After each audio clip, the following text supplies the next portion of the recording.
ಜೊತೆಗೆ ಉಮೇಶ್ ಜಾಧವ್ ಅವರು ಬೇರೆ ಪಕ್ಷ ಸೇರ್ಪಡೆ ಆಗ್ತಾ ಇದ್ದಾರೆ. ಅವ್ರ ಕಡೆ ಒಂದಷ್ಟು ಬೆಂಬಲಿಗರು ಕೂಡ ಈಗ ಆಲ್ರೆಡಿ ಬಂದು ಜಾಯ್ನ್ ಆಗ್ತಾ ಇದ್ದಾರೆ.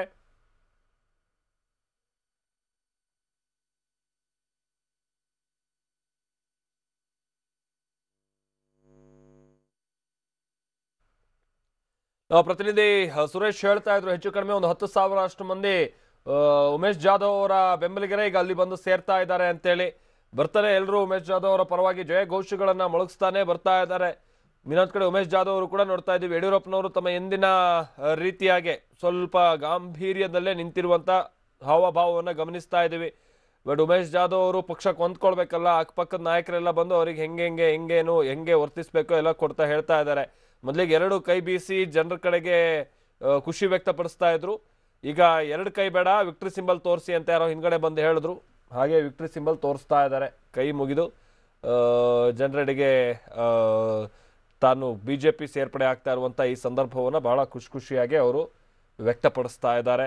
ಆ ಕಡೆ ಮೊನ್ನೆ ಇತ್ತೀಚೆಗೆ ಚುನಾವಣೆಗಿಂತ ಮುನ್ನೆ ಅಂದರೆ ವಿಧಾನಸಭಾ ಚುನಾವಣೆಗಿಂತ ಮುನ್ನ ಮತ್ತೋರ್ವ ನಾಯಕ ಬಿಜೆಪಿಗೆ ಸೇರಿರುವಂಥವ್ರು ಕಲಬುರಗಿ ಅಫ್ಜಲ್ಪುರದ ಮಾಜಿ ಶಾಸಕ ಮಲ್ಲಿಕಯ್ಯ ಗುತ್ತೇದಾರ್ ಅವರನ್ನು ಕೂಡ ನೋಡ್ತಾ ಇದ್ದೀವಿ. ಆಮೇಲೆ ಎಲ್ರಿಗೂ ಶತ್ರು ಇಲ್ಲೋರ್ವರೆ, ಅದು ಮಲ್ಲಿಕಯ್ಯ ಗುತ್ತೇದಾರ್ ಆಗಿರ್ಬೋದು ಅಥವಾ ಉಮೇಶ್ ಜಾಧವ್ ಅವರಿಗಾಗಿರ್ಬೋದು, ಅದು ಮಲ್ಲಿಕಾರ್ಜುನ ಖರ್ಗೆ. ಮಲ್ಲಿಕಯ್ಯ ಗುತ್ತೇದಾರ್ ಕೂಡ ಬಿಜೆಪಿಗೆ ಬರುವಂತಹ ಸಂದರ್ಭದಲ್ಲಿ ಗುಡುಕ್ತಾ ಇದ್ದಿದ್ದು ಮಲ್ಲಿಕಾರ್ಜುನ ಖರ್ಗೆ ಅವರ ವಿರುದ್ಧವಾಗೇ. ಈಗ ಉಮೇಶ್ ಜಾಧವ್ ಬಿಜೆಪಿಗೆ ಬರ್ತಾ ಇರುವಂತಹ ಸಂದರ್ಭದಲ್ಲಿ ಗುಡುಕ್ತಾ ಇರುವಂತದ್ದು ಕೂಡ ಮಲ್ಲಿಕಾರ್ಜುನ ಖರ್ಗೆ ಹಾಗೆ ಅವರ ಪುತ್ರ ಪ್ರಿಯಾಂಕ್ ಖರ್ಗೆ ವಿರುದ್ಧವಾಗಿ. ಹೀಗಾಗಿ ಎಲ್ಲರ ಶತ್ರು, ಎಲ್ಲರ ಟಾರ್ಗೆಟ್ ಇರೋದು ಒಂದೇ, ಅದು ಮಲ್ಲಿಕಾರ್ಜುನ ಖರ್ಗೆ. ಹೀಗಾಗಿನೇ ಮಲ್ಲಿಕಾರ್ಜುನ ಖರ್ಗೆ ಅವರಿಗೆ ಕೆಡ್ಡಾಕೆ ಬೀಳಿಸಬೇಕು ಅನ್ನುವಂಥ ನಿಟ್ಟಿನಲ್ಲೇ ಬಹಳ ತಯಾರಿಯನ್ನೇ ಮಾಡ್ಕೊಂಡಿದ್ದಾರೆ ಅನ್ನುವಂಥದ್ದು ಬಹಳ ಸ್ಪಷ್ಟವಾಗಿ ಗೊತ್ತಾಗ್ತಾ ಇದೆ.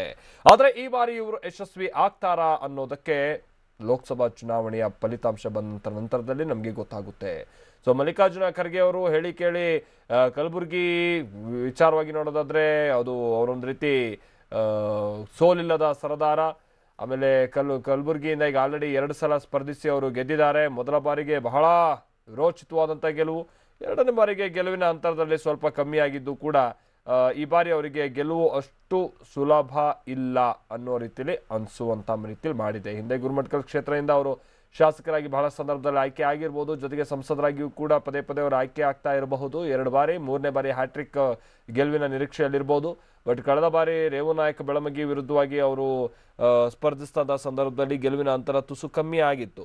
ಈ ಕಾರಣಕ್ಕಾಗಿಯೇ ಈ ಬಾರಿ ಉಮೇಶ್ ಜಾಧವ್ ಅವರನ್ನ ನೆಚ್ಚಿಕೊಂಡಿದೆ ಪಕ್ಷ. ಹೇಳಿ ಕೇಳಿ ಅವರಿಗೆ ಪಕ್ಷದ ಹುರಿಯಾಳಿಲ್ಲ, ರೇವನಾಯಕ್ ಬೆಳಮಗಿ JDSಗೆ ಹೋಗ್ಬಿಟ್ಟವ್ರೆ.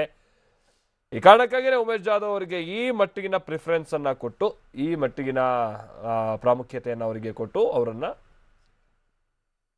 ಪಕ್ಷದಲ್ಲಿ ಆಲಂಗಿಸಿಕೊಂಡು, ಅಂದ್ರೆ ವೇದಿಕೆಯಲ್ಲಿ ಆಲಂಗಿಸಿಕೊಂಡು ಅವರನ್ನ ಪಕ್ಷಕ್ಕೆ ಬರಮಾಡಿಕೊಳ್ಳೋಕೆ ಸಿದ್ಧತೆಗಳನ್ನ ಗಮನಿಸ್ತಾ ಇದ್ದೀವಿ. ಎಲ್ಲ ಒಂದ್ ಕಡೆ ಹೆಂಗಿದೆ ಸಿಚುವೇಶನ್.